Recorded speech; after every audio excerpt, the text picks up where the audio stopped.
We're all people. We all have a contribution, and this is one of my biggest learnings in my life. We all have a role, we all have a contribution, and potentially in special moments, we are all leaders. None of us is a leader all the time, none of us is a non-leader all the time. And I work in leadership, so what we do at the moment is we do programs that are to do with collaborative leadership mainly, and in Portugal. But we do them also for international, so we do them in English as well. And we're working very focusedly at the moment on the Baixo Alentejo, which is the area, let's say, between Lisbon and the Algarve, that has huge challenges from the point of view of environment, yeah, because they are going through, let's say, it's called desertification, so desert landscape threat. But also there's a lot of people leaving that area, and there is so much, basically, abundance there that isn't being seen. So our focus is very much on that area. We're supporting organizations like Terra Sintropica and Esdim, who are locally rooted, and they do amazing work. So, yeah, but where does this all come from? So very quick bio of Livia is that I'm an architect. I studied in the UK, worked there for a while, came over when I got pregnant with my daughter, and decided to dedicate my life. If you can't hear, come closer.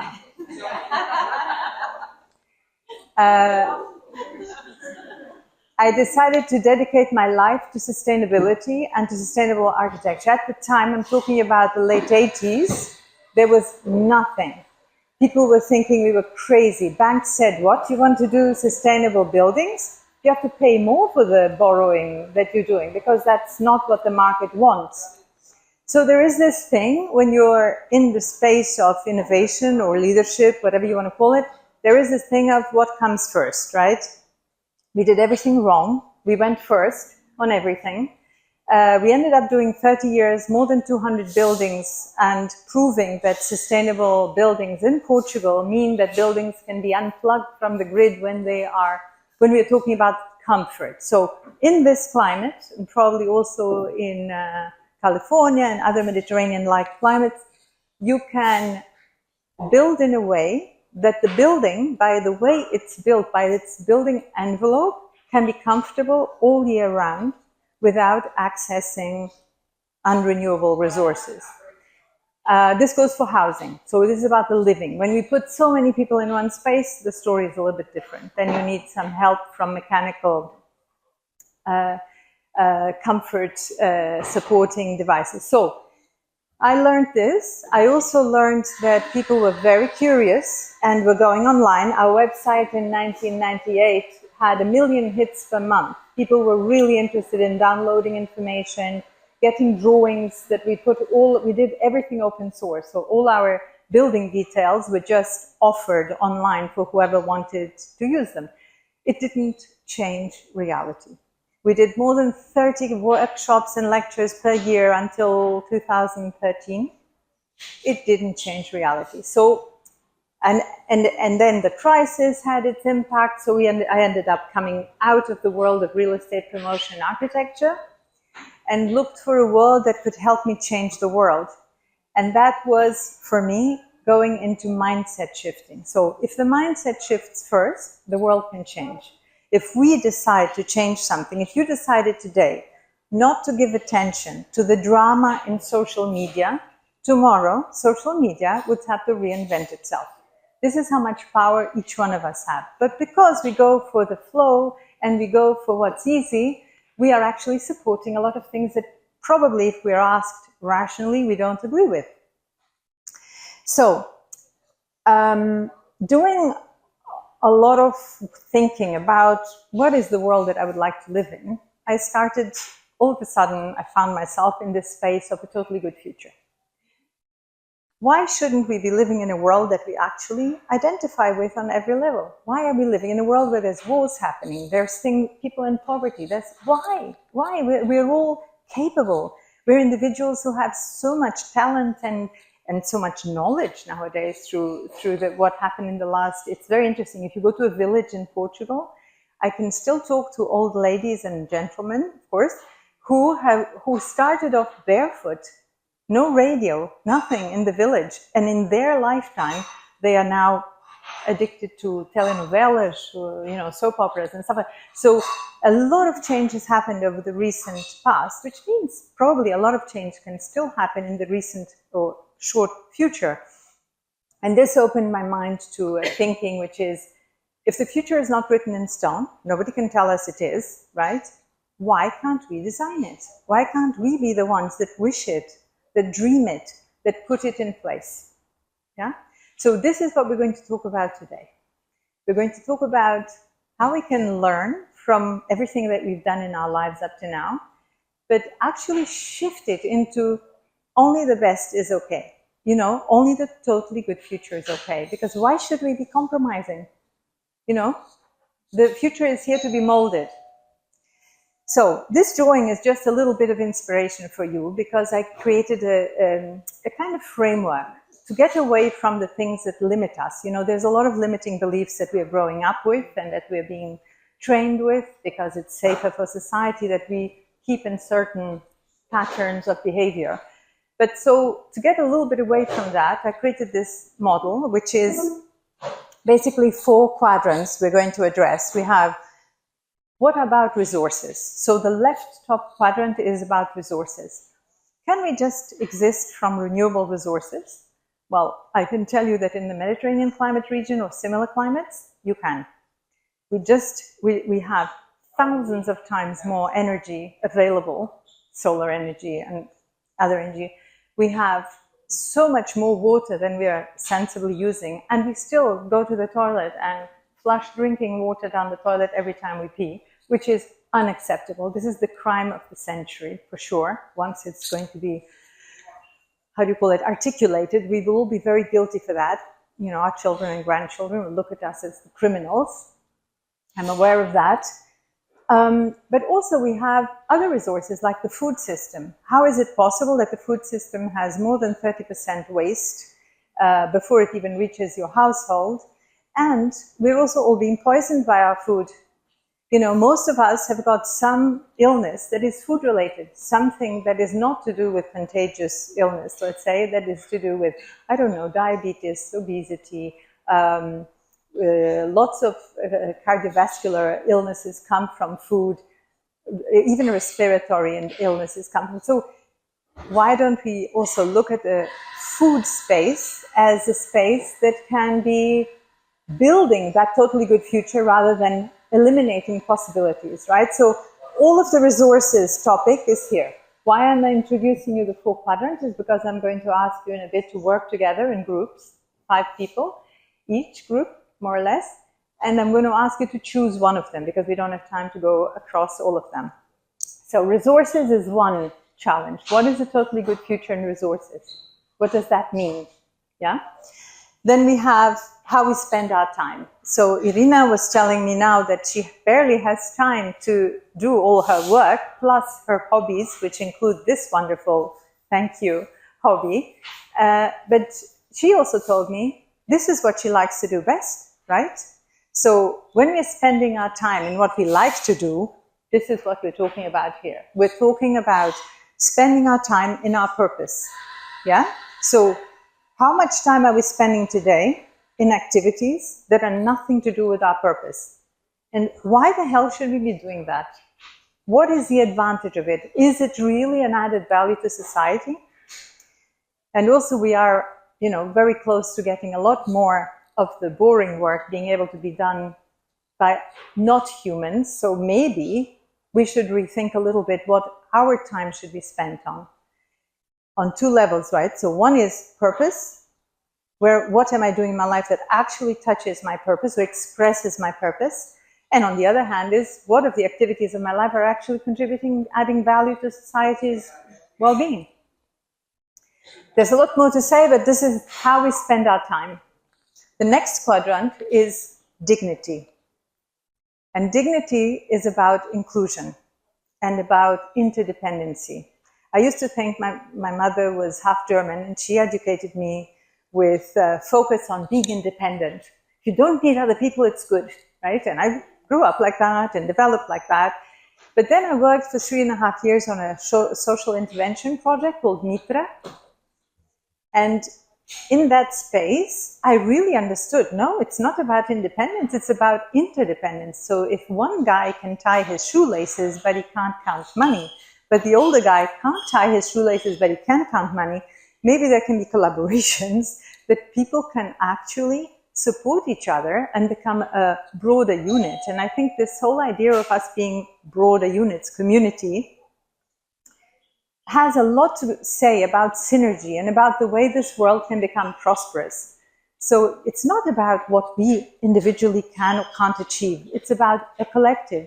What can we together achieve? And it can be a lot more effective and more bringing prosperity to society than carrying on with this very individualistic mentality that for many reasons was useful at certain times, but maybe now we can go beyond it, right? So this quadrant, the dignity quadrant, is about how do we include everyone. If anybody has been born, should be part of the system. How we can include everyone, how we can thrive with everyone being able to be well. Yeah. The last quadrant is the more tricky one. It's called value flow. It's about what we today call money. And it's about how do we actually exchange value in society, and how are we able to exchange value without necessarily taking that value away from somewhere. Also, it's about not to hoard value. So the logic of today is basically I don't think anyone in the room was asked if they want to make part of the monetary system and sign the paper, say, yes, I want to be part of the system, right? Anybody signed that paper? No. Right, so I wasn't asked, but I'm part of a system which has one value at its base, which is concentration, greed, basically. I don't really identify with greed, and I don't really want to hoard.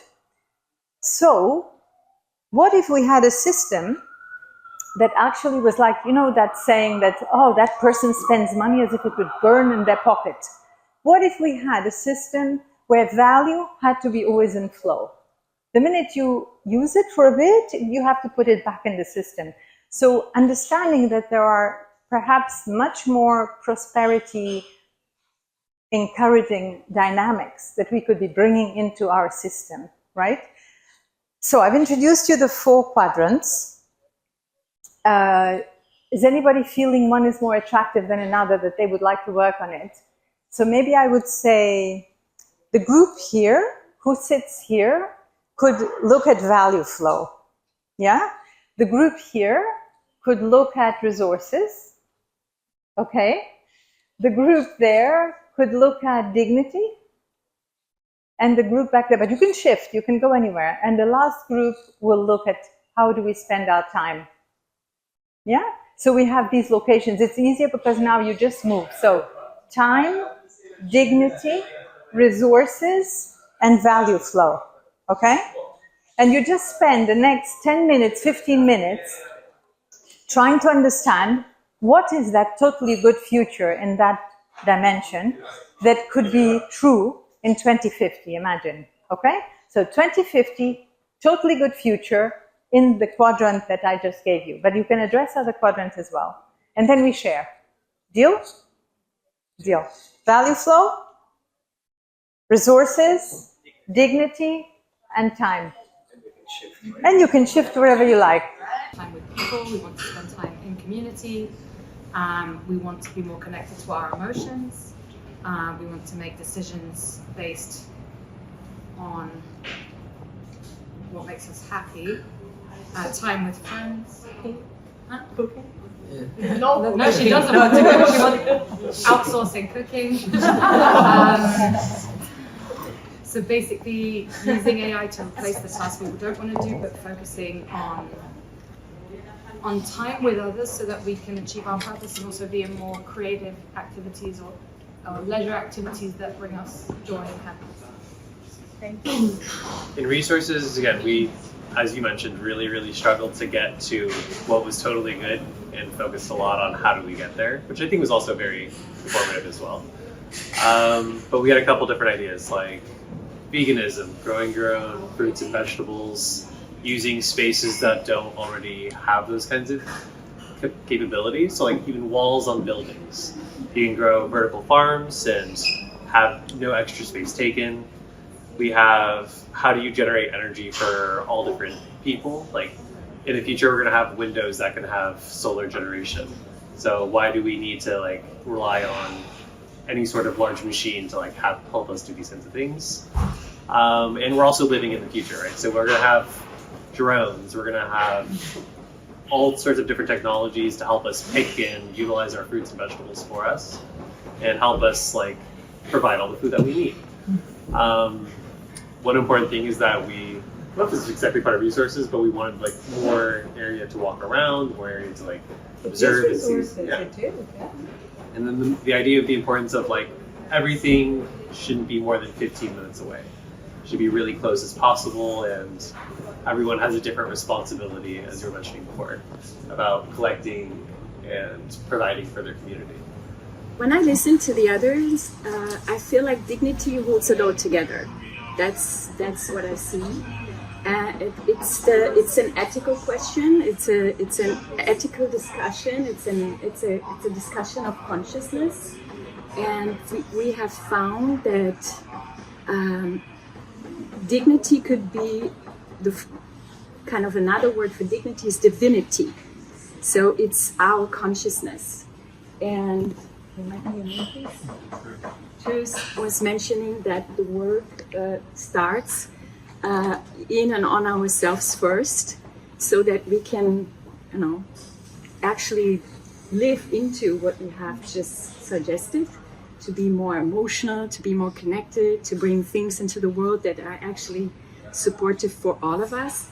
And I think this was the main thread from this sense of self-awareness, to be aware of other human beings' needs and make the world as we are divine more accessible and bring possibilities to every human. We talked about how for value to flow, it requires us to not need to hoard it.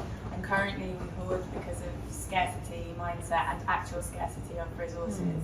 So if everyone's, as a minimum, everyone's basic needs are taken care of now and in the future, which links a lot to interdependence and the other factors. If those are taken care of, then we have space to let value, whether it's money or other, or time or care, let it flow in and out. About talent. Yeah. So that might need to be a basic. I think what was also interesting, and it wasn't said explicitly, but in our discussion, so one of the tasks, or one of the guidance, if you will, was to make everybody heard, right? And when people who were more like observing and absorbing started to talk, apparently one of them had a really great idea about valuing not money but happiness, as we see them trying to implement it with some. The other one is kind of already living in the community we were talking about, where people were exchange what they can do. So it's very important to make sure everybody is represented in a way that they feel comfortable and safe to tell. Vision is everything that we need, actually, our North Star, to actually figure out what we're doing right now.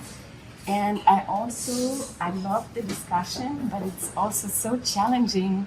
I mean, we had 10 minutes, but 15, okay. It was so challenging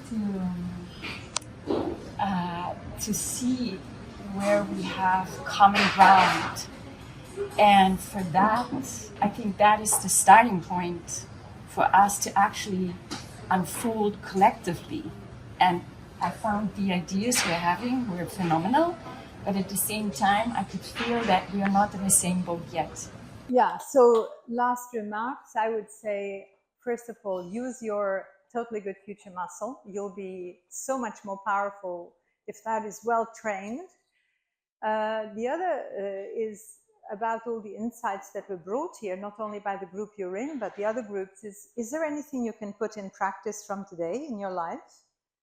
Anything that you heard that could be, hey, I could do that. What? Why shouldn't I bring it in?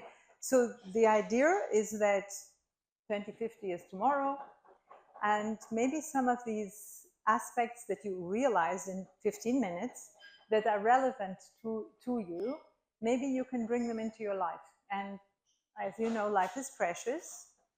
So I would strongly recommend that you keep this connection with the muscle and with the possibility of bringing some of these insights in, yeah?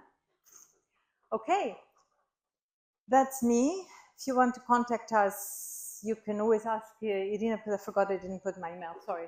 Irina has my email, and I'm very happy to engage with every and each one of you. I can see a lot of beautiful energy here, and people who are obviously doing a lot, but maybe want to do some more meaningful stuff. So anyway, any more questions? If not, I do wish you an amazing day. Thank you.